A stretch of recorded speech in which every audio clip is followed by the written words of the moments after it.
High, এটা হচ্ছে day 7 of my 15 days challenge. তো ফার্স্টেই আমি জলমুড়ি খেয়ে নিয়েছি, আর একটা কলা, একটা আম খেয়েছিলাম। তারপর বিছানাটা আর ঘরটা গোছ করে নিচ্ছিলাম, যেটা আমার কাজ আর কি রেগুলার। তারপর মাকে বায়না করে করে একটা আইসক্রিম কোন নিয়েছিলাম, তো সেটাই খাচ্ছিলাম দাঁড়িয়ে দাঁড়িয়ে।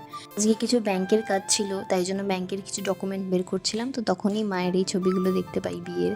তারপর স্নান করে আমি লাঞ্চে বসে গেছি, আর আজকে আমার ফেভারিট লাঞ্চ ছিল, সেটা হচ্ছে চিকেন কষা আর ভাত, আর কালকে মাছের ডিমের তরকারি। তারপর বেরিয়ে গেছিলাম ব্যাংকে যাওয়ার জন্য, আর এত ভিড়, প্রায় 10-15 মিনিট রাস্তাতেই দাঁড়িয়ে থাকতে হয়েছিল। তো ব্যাংকে গিয়ে তো কোনো কাজই হলো না, কারণ বললো লোক আসেনি, পরে হবে। তারপরে হেঁটে হেঁটে বাড়ি ফিরছিলাম একটা আম পান্না আইসক্রিম খেতে খেতে। হ্যাঁ, এই গরমে হেঁটেই বাড়ি ফিরছিলাম, কারণ অনেকক্ষণ দাঁড়িয়ে থাকার পরেও একটা টোটো পাইনি।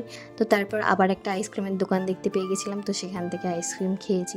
তারপর বাড়ি এসে কটা কাজ ছিল, সেগুলো কমপ্লিট করে একটা আম কেটে খেয়েছিলাম, আর নিয়ে রাত্রিবেলায় ম্যাগি আর চিকেন দিয়ে ডিনার কমপ্লিট করেছি। আজকের মতো এইটুকানি, টাটা।